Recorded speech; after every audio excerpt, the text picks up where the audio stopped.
নমস্কার, আপনাদের সাথে আমি অ্যাস্ট্রো রাজেশ্বরী।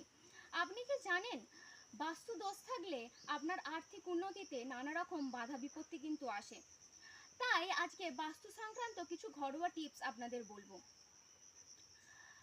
বাড়ি তৈরির সময় খেয়াল রাখবেন দক্ষিণ পূর্ব কোণে যেন কখনোই কোনো জলের জায়গা, আন্ডারগ্রাউন্ড ওয়াটার রিজার্ভার বা ড্রেনেজ আউটলেট কখনোই যেন না থাকে। এতে বাড়িতে বসবাসকারী সদস্যদের নানা রকম রোগ ব্যাধি দেখা যায়। আপনি কখনোই আর্থিক দিক থেকে উন্নতি করতে পারবেন না।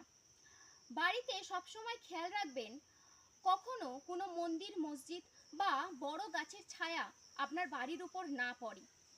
বাড়িতে কখনোই মাকড়সার জাল, বাদুড়, পায়রা বা মৌচাক ইত্যাদি তৈরি হতে দেবেন না, এতে বাস্তুদোষ হয়।